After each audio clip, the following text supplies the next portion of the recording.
Christ Soul, welcome to you for our RCF online Sunday gathering on Sunday, July the 18th. You know, I hope you've all had a wonderful and fruitful week. You know, some of you might be aware that Anna and myself have had a week off. So I'm recording this in advance, trusting that we've all been able to take advantage of the wonderful sunny weather, or not, as the case may have been. But, you know, whether the weather performed or not, each day that we've had is a gift from God. It's a day that the Lord has made, and it says, and because of that, we can be glad and rejoice in it. Today, we'll be taking another dive into the book of Acts, and we will be looking at Acts chapter 20, 13 to 38. Ali will be leading us through that chapter. Another chapter where we see Paul traveling and encouraging, instructing and comforting the local church. So hang on to your seats, as I'm sure we're in for another exciting ride this morning.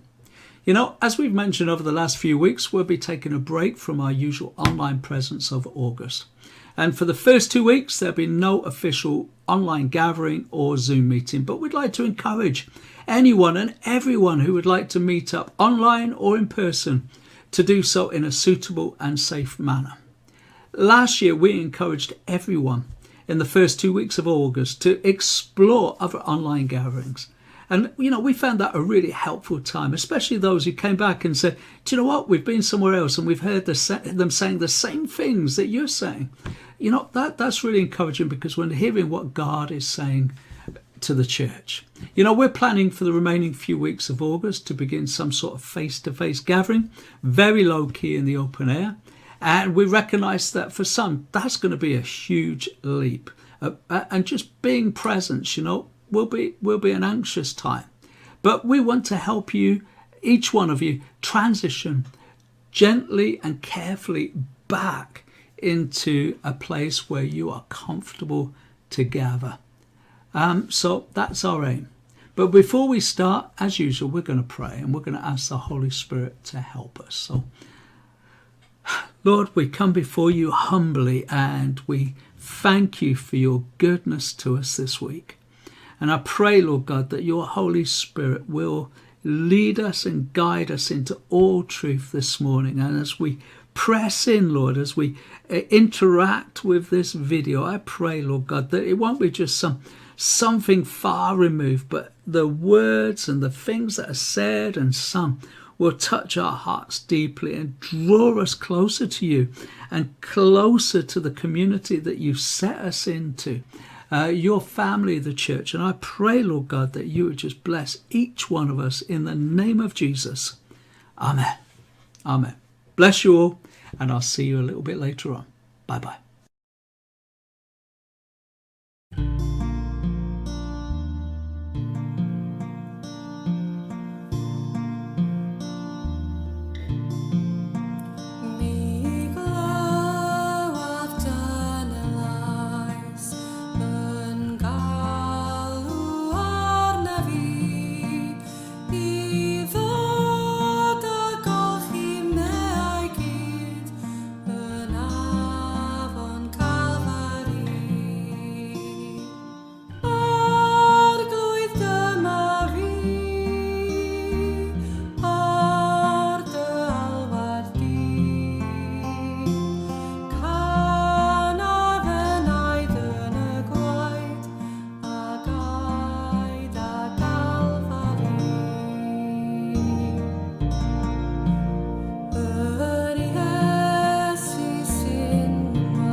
Today, I just want to encourage you.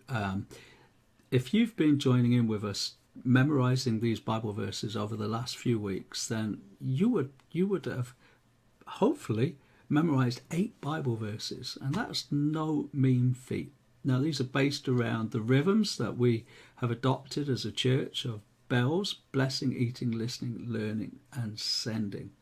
And these are really great Bible verses to help us to focus on our rhythms, but also to live that out. And of course, it's also based upon and backed up by this book, Hide This in Your Heart, which has really encouraging chapters about how to memorize. But what I want to do today is I just want to encourage you to review the verses that you've learned regularly. What I have found is it's one thing to memorize something, but it's another thing to retain that Bible verse. And I've got a dreadful memory, like some of you guys have confessed to me over these last few weeks, and I'm also quite severely dyslexic, so I want to say it can be done, but it just takes some perseverance. And what I have to do is review regularly. Now, it doesn't always happen that I review every day, but I try to do it because that's the best way for me to retain Scripture and retain passages of Scripture. So I just want to encourage you with what I do. So I've got my 8 Bible verses here. I write them out on a blank business card, write them out longhand, and I find that more useful for me to carry around and use. So I'm going to show you what I do every day. I'm going to show you how I get over the difficult patches and just retain what I've already remembered. So this is what I do. I'm just going to turn the camera down. So these are the last 8 from the first. 1 Thessalonians 5:11 was the first one that we learned. And that was a great Bible verse. It says, encourage one another and build one another up, just as in fact you are doing. So what I would do is I would say 1 Thessalonians 5:11. I would also repeat the theme, affirm and honour. So 1 Thessalonians 5:11, affirm and honour. Therefore encourage one another and build one another up, just as in fact you are doing. So my next one, it will be Galatians 3:26 to 28, and it will be affirm and honour. And I've just put here SICJ. And sometimes when I was, especially early on when I was remembering this, I found those first 4 words quite difficult just to retain. But once I got it, it was okay. But it says, so in Christ Jesus, you are all children of God through faith. All of you have been baptized into Christ, have been clothed with Christ. Therefore there is no Jew nor Gentile, neither slave nor free, nor male or female, for you are all one in Christ. And I would repeat that a couple of times, and then I would go back to it. And sometimes I would flip it over if there's a word that I'm stuck on, and I would just go over it and over it and over it until I get it right. Next one, Matthew 6:19 to 21. Do not store up for yourself treasure on earth where rust and moth destroy, where thieves break in and steal, but store up for yourself treasure in heaven where moth and rust do not destroy, and where thieves do not break in and steal. For where your treasure is, there your heart is also. Sometimes I find it really helpful just to change the inflection in my voice, just to help, just to seal that one in. And then I would say that, and then I'll go back to the verse, Matthew 6:19 to 21. The more times I say that, the better it is for me. Matthew 6:2 to 4. So when you give to the needy, do not announce it with trumpets, as the hypocrites do in the streets and in the synagogues, to be honoured by men. I tell you the truth, Jesus said. He said, I tell you the truth, they've received their reward in full. But when you give to the needy, do not let your left hand know what your right hand is doing, so that your giving will be done in secret. And the Father who sees what is done in secret, he will reward you. Matthew 6:2 and 4. 1 John 3:17 and 18. If any has material possession and sees a brother and sister in need, but does not have pity on them, how can the love of God be in that person? My dear children, let us not love with speech and words, but in action and in truth. And then I will repeat the verse again, 1 John 3:17 and 18. Exhibit practical giving. More times you repeat these things, the better it sticks. 2 Corinthians 8 and 7. Hide this in exhibit practical giving. And this is the one where it says, and I've just turned it, but since you excel in everything. So sometimes I will flick it up. Again, the first word eludes me. But since you excel in everything, in faith, in speech, in knowledge, and in complete earnestness, see to it that you also, and also in the the love that we kindled among you, see to it that you also excel in this grace of giving. So, see, there's sometimes I have blanks, but I'll go over it and over it until I get it. Okay, 1 Timothy 2, 1 and 2. Pray for those in authority. I urge you, first of all, that requests, prayers, intercession, and thanksgiving be made for everyone, for kings and those in authority, that you might live peaceful and quiet lives in all godliness and holiness. 1 Timothy 2, 1, 2, commit to prayer. And then finally, Jeremiah 29, 7, that's the one you learnt this last week. It says, seek the Lord for the peace and prosperity of the city that I have carried you into, or which I have carried you into. And it says, pray to the Lord for it, for if it prospers, you too will prosper. Jeremiah 29, 7, commit to prayer. So that's how I do it. So I get to iron out all of my little problem bits as I review, and gradually get it word for word. It takes time, it takes persistence, and you just have to keep on going. But if you do it, you will be fine. And eventually, you'll have a pack that big. And I do that as many times as I can in a week, sometimes every day, just to keep them at the front of my head. So just want to encourage you. Be blessed. Let the word dwell richly within you. And be encouraged. Bless you. Bye-bye.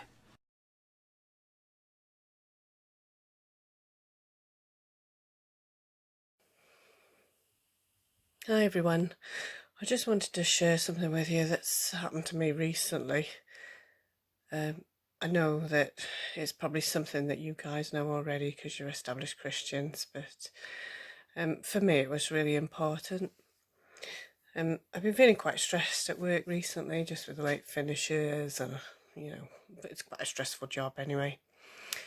So I was feeling to myself that I couldn't have a day off to myself. Anyway, this one particular day, my car needed to go in for a service. So it was a day off, but it wasn't a day off, if you know what I mean. And all that morning, the scripture kept coming to me. This is the way, walk in it. Now, I can't tell you where that scripture's from, but I know I've read it before. So I thought to myself, okay, I'll take my car into Llanrheidr, and I'll go and sit on the bench in the church in Llanrheidr village and read a load of stuff that I had to get ready for a meeting that afternoon. So I dropped my car off, and it was drizzling. Now, I know sometimes that, we think actually these plans come from us, but they don't, do they? So off I trotted to the church. It was too damp to sit on the bench. So I decided to go for a walk. I had a little look at the map by the church and I thought, that looks like a very clear path. Great. Off I set. At one point I came to a bit where I couldn't actually see the path in front of me. And all the time the scripture's in my head and I'm pondering, I wonder what this means. And next thing, I couldn't see this path and I thought, So I'm looking round and I was quite unsure. And the path that I was on was a narrow path. It was like a soil path. And then I spotted a way ahead of me that was right by the fence line. I thought, well, it's unlikely to be a path, but I'll go try it. So I get there and it was a very clear path. I just couldn't see it from where I was at that spot at that moment.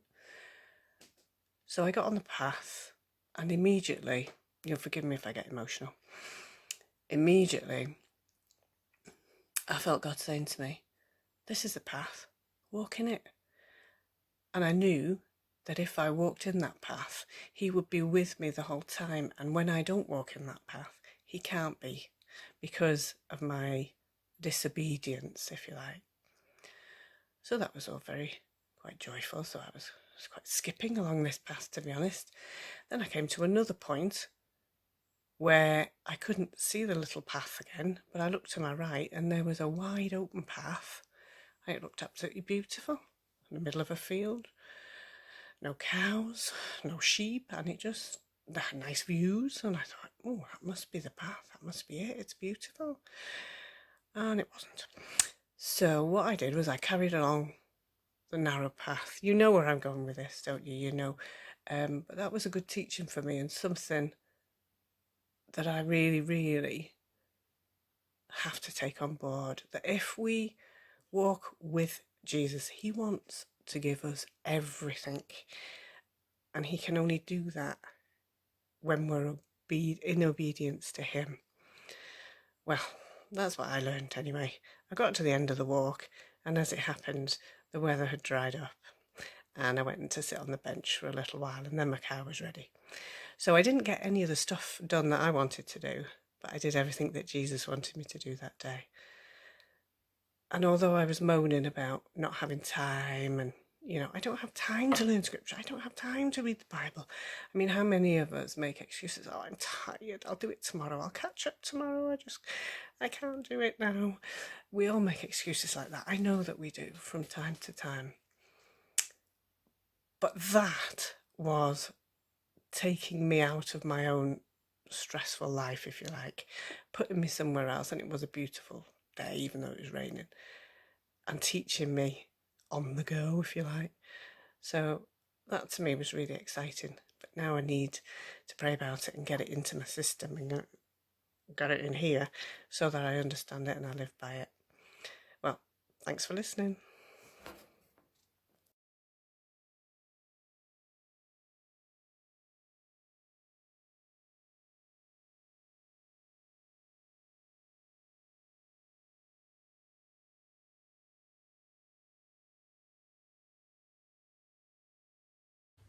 Morning! How many of you are enjoying our journey through Acts? I can't tell you how much more I just really get and understand what went on in these journeys of Paul's. Tell me I'm not the only one. This morning, I want to take us on a little bit of a travelogue part of the journey. We've all been missing our, summer holidays and going abroad, so we're going to get a little bit of a taste of the Greek islands today. On the face of it, there's no major incidents, but we will be passing islands, giving you a flavour of the journey on both land and sea, and then stopping in on one beautiful conversation between Paul and some of the friends that he made in Ephesus. Now, if you can remember a couple of weeks ago when we looked at the silversmith riot and Paul kind of deciding to cut his losses and leave Ephesus, you'll probably understand today why instead of calling back in at Ephesus on his way past, he actually asks the elders of the new church in Ephesus to come to him instead, further down the coast. Now, interestingly, although I've used the word church here, some of you might remember from my All Sorts on Matthew that Matthew did use the word church, ecclesia, but here Luke calls them a messianic community. But let's back up to where we last left Paul. So on this third journey, Paul travelled through Galatia and then stayed for 3 years in Ephesus. Kurt covered the part of the journey where Paul left Greece, where he had again visited with those that were in Philippi, Thessalonica, Berea and Corinth. And last time he sailed back from Philippi back to a place called Troas in Turkey. And that was where Eutychus fell out of the window when he dozed off. He then travels down the western Turkish coastline before finally sailing back past Cyprus to Israel, where he's attempting to make it to Jerusalem in time for Passover. So our journey today begins with a stretch from Troas to Assos. And the first interesting thing to note is that Luke and some of the boys go by boat around the coast, but Paul decides to walk there along the coastline. Now, I've had a look, and this is about 20 miles. It's probably 8 to 10 hour walk. It's a full day's walk.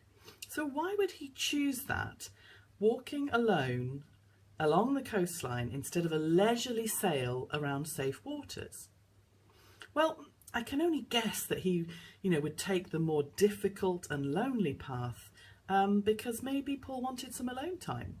He's been travelling with quite a gang of companions for many months now. Maybe he just wants some time to be by himself and to pray. A bit like how Jesus used to seek those times to be by himself, to talk to his Father. At Assos, they meet up again with Paul and they set sail to Mytilene, which you would probably recognise nowadays as the island of Lesbos, where now it's just the capital city that is known as Mytilene. So 25 years on from Paul's time there, it's going to be conquered by the Romans, including a young Julius Caesar himself. The city is noted for its high culture and its zeal for art and science right from the earliest times, but it's actually just a night stop for Paul, Luke and the gang. On the next day to the island of Chios, where again they stay just a night. And the next day they undertake another day's sail to the island of Samos. One more day's sailing and they arrive back on the Turkish coastline at a place called Miletus. Nowadays it's known as Didyme. Now note how Paul has bypassed Ephesus, saying that he's in a rush to try and get back to Jerusalem for Pentecost. My hunch is also that he didn't want to get sidetracked or delayed by those that he knew in Ephesus. I mean, after spending 3 years there, I'm sure there would be plenty of people who he knew who would have wanted to catch up.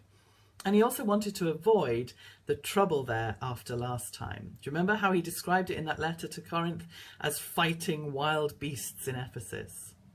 And another reason I have for thinking that he's describing the rioters as wild beasts, not real lions, is that fighting lions isn't in that huge long list of troubles that Paul faced in 2 Corinthians 11. So here in Miletus, Paul sends for the elders of the community of believers in Ephesus to come down the coast and see him. And then we have the account of what he told them. Let's hear what he said. When they arrived, he declared, "You know that from the day I set foot in the province of Asia until now, I have done the Lord's work humbly and with many tears. I've endured the trials that came to me from the plots of the Jews. I never shrank back from telling you what you needed to hear, either publicly or in your homes. I have had one message for Jews and Greeks alike, the necessity of repenting from sin and turning to God, and of having faith in our Lord Jesus. And now I'm bound by the Spirit to go to Jerusalem. I don't know what awaits me, except that the Holy Spirit tells me in city after city that jail and suffering lie ahead. But my life is worth nothing to me unless I use it for finishing the work assigned me by the Lord Jesus, the work of telling others the good news about the wonderful grace of God. And now I know that none of you to whom I have preached the kingdom will ever see me again. I declare today that I have been faithful. If anyone suffers eternal death, it's not my fault, for I didn't shrink from declaring all that God wants you to know. So guard yourselves and God's people. Feed and shepherd God's flock, his church purchased with his own blood, over which the Holy Spirit has appointed you as leaders. I know that false teachers, like vicious wolves, will come in among you after I leave, not sparing the flock. Even some men from your own group will rise up and distort the truth in order to draw a following. Watch out. Remember the 3 years I was with you, and my constant watch and care over you night and day, and my many tears for you. And now I entrust you to God and the message of his grace that is able to build you up and give you an inheritance with all those that he has set apart for himself. I've never coveted anyone's silver or gold or fine clothes. You know that these hands of mine have worked to supply my own needs and even the needs of those who were with me. And I've been a constant example of how you can help those in need by working hard. You should remember the words of the Lord Jesus. It is more blessed to give than to receive. And then when he'd finished speaking, he knelt and prayed with them. And they all cried as they embraced and kissed him goodbye. They were sad most of all because he had said that he would never see them again. And then they escorted him down to the ship.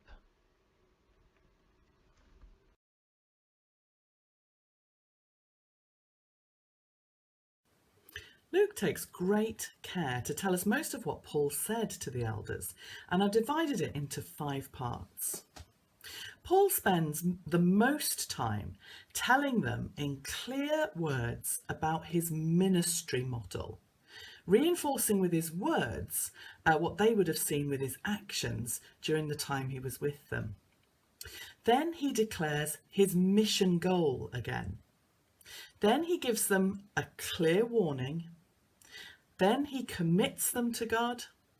And then finally we see their emotional farewell. Let's look at them in turn.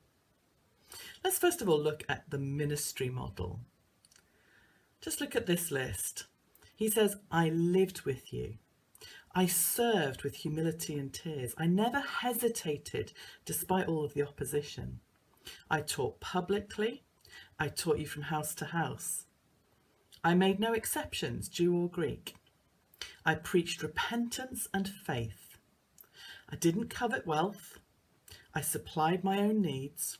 I supplied the needs of others. And I worked hard to help the weak. It's quite a model, isn't it? Humble servant leadership, deeply caring, inclusive, hardworking, and really marked by living alongside people. Just take a moment to absorb that list. You know, caring so much for folk that tears came regularly to him, supplying what other people needed, getting up each day and carrying on, even when under fire from others. Then came his clearly set out mission goal. Look, this is the reason I'm doing this, folks, he says. But my life is worth nothing to me unless I use it for finishing the work assigned to me by the Lord Jesus, the work of telling others the good news about the wonderful grace of God. This was Paul's driving motivation in everything. From the moment he met God on a road to Damascus and turned 180 degrees in the opposite direction, from being that persecutor of Christians to devoting his life to following Jesus to the ends of the earth, his driving motivation is to declare in depth, he says, the good news of God's love and kindness. I will keep telling people how much God loves them and how vast is his mercy and his grace towards us until the day that I die. I will finish the race that is set out in front of me. I'm not giving up or retiring. I will finish this race. I will complete the task, and that is his life's goal. And then before closing, he just brings up a tougher point and a clear warning. There are going to be false teachers that try and come in and try and lead you in different directions, so keep watch. He also says, be on your guard. Keep those spiritually discerning eyes wide open for someone else who would lead you astray. And he encouraged the elders to keep watch over themselves first. Look, you know, leadership is not exempt from being hoodwinked or taken in. And he says to them, keep watch over your own life if you're in leadership. Be discerning. And also keep watch over those entrusted into your care, the flock. Do you know what I love? It is that we can see that those elders really took heed of Paul's warning. They did stay alert and they didn't get taken in by false prophets. How do I know? Well, turn with me to Revelation 2 and that letter to the church in Ephesus and look at verse 2. I know your deeds, your hard work and perseverance. I know that you cannot tolerate wicked people, that you have tested those who claim to be apostles but are not, and have found them false. The Ephesians did go on to get criticised for losing their first love, but they passed the test when it came to staying discerning and not falling for false teaching. Just while we're in Revelation, and the part to the Ephesians in particular, if you scroll on down a few verses, you come to verse 7, which says, "Whoever has ears, let them hear what the Spirit says to the churches. To the one who is victorious, I will give the right to eat from the tree of life, which is in the paradise of God." Now, sometimes I just hope that I can just offer an extra word of kind of contextual explanation so that you understand this better. And by the way, the Bible Project does an amazing video on the tree of life, which I've shared in this past year already, I think in January. But if you haven't seen it, you must check it out. I'll put it on WhatsApp again. But what is this reference to the tree of life doing here?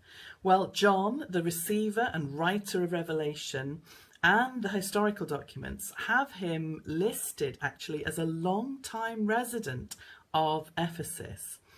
And so John is actually being quite clever here. Do you remember the temple of Artemis, which I looked at last time, in Ephesus, is built on the site of an ancient tree shrine, a date palm tree. There was a large tree that was always kept outside the temple that was venerated. And it was known as a refuge, a place of salvation. There were even coins in Ephesus, and they, when archaeologists have dug them up, they're found to have a date palm tree. Their tree of life or salvation is stamped on these coins, along with a bee and a stag, the other symbols that are associated with Ephesus. So here in Revelation, Jesus gives them a promise using what is already very familiar to them. Beside the sacred tree that they all knew, there now grew a new, true tree of life for the believer. Jesus is giving them a wonderful affirmation of their position in Christ. He is saying that they, as overcomers, have the right to eat from the real tree of life. What an awesome promise, given in a very personalised way to the Ephesians. And then the committal. As Paul draws to a close, he commits them into that love and care that he's going to spend his life dedicated to talking about, and he commits them to God and to the word of his grace. He's particularly saying to these leaders, as well as all believers, that he commits them to God's word, which is gracious. I'm telling you to look after the flock, but who will look after you? God's word will build you up and give you an inheritance. God's word will sanctify you. God's word is your green pasture and your still waters. God's word is living and active. God's word of grace is a builder. It builds useful structures out of a life of ruins. It builds design out of a life of confusion. It builds security out of fear and anxiety. It builds strength out of weakness. It builds permanence and stability out of wavering uncertainty. It builds beauty out of ugliness. The word of God's grace is a master builder. And it's called a word of grace because it always builds with lousy raw materials in our lives, says John Piper. And then finally, they bid their farewells and they get on their knees and they pray and they weep with the knowledge that they will never see each other again. And they put Paul on a ship bound for Tyre in Syria on his way to Jerusalem.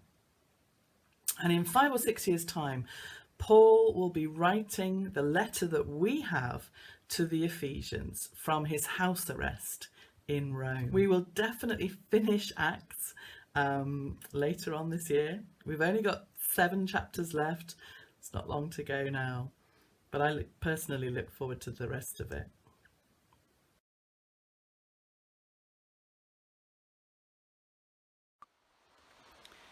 This is just a very quick postscript that I just wanted to add on, because as I was sitting editing my talk yesterday, I got the news that Joel Edwards had died. I don't know if you've heard of Joel Edwards. He used to be the leader of Evangelical Alliance before Gavin Calver, and just a lovely, spirit-filled, godly man. And as I read his last words, really, on Twitter, he'd obviously decided to post something upon his death. I just couldn't help be struck, first of all, because he references the very passage that we've been looking at today.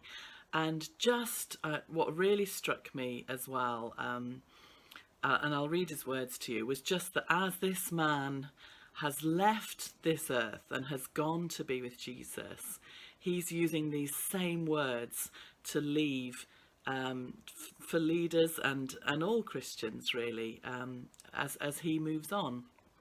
And he said the following: "Dear friends, this is to say a final goodbye. First, my incredible thanks for your prayers, love, and holding on to me with that fingernail miracle. Words cannot express the depth, breadth, and height of my gratitude, but I have gone home.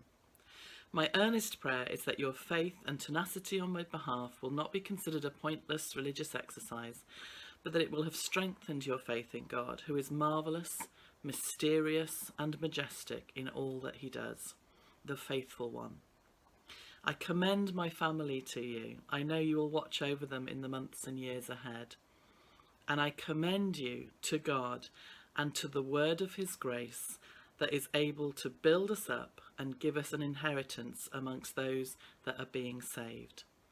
I wait to welcome you."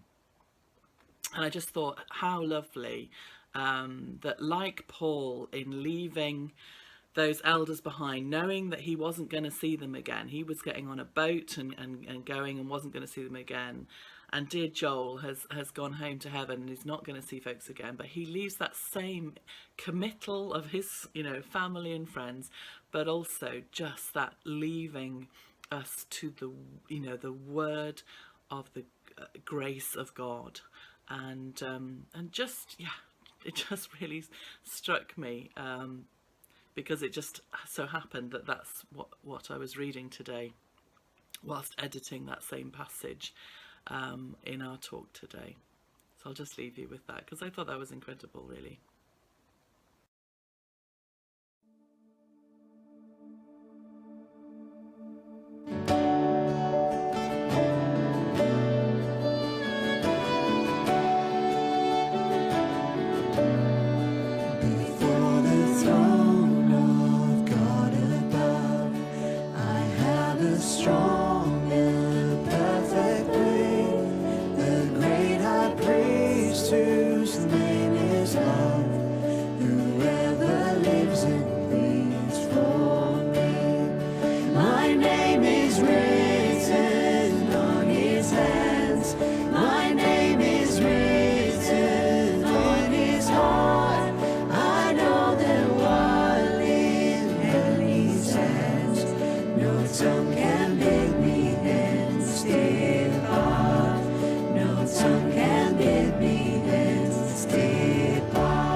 Satan tempts me to despair and tells me of the cares within.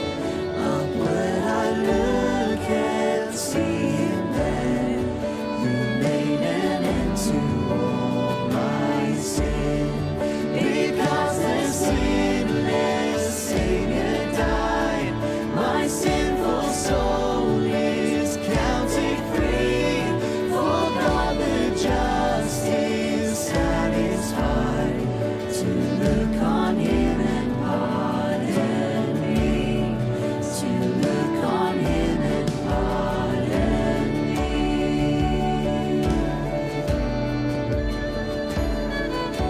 That's my King. Behold him there, the risen man, my perfect spotless righteousness, the great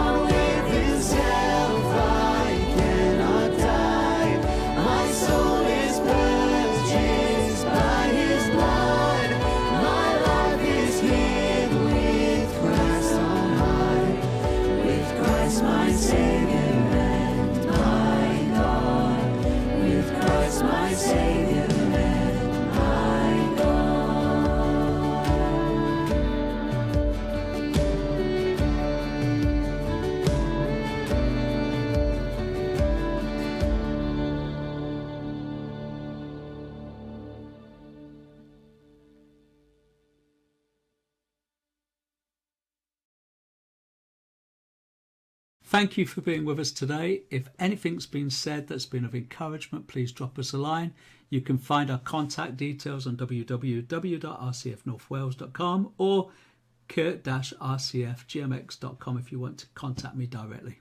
Thank you everyone for taking part in today's online gathering. And as usual, we just want to express our appreciation, our thanks. You know, it means so much. And who knows, it could have been your contribution today that's made a major difference in someone's life today. If going forward you'd like to contribute but you're not sure about the technical side of things, you know, we can help now. We can come to you and film your video in a responsibly, socially distanced manner and do the editing for you. How does that sound? Give us a ring if it appeals to you.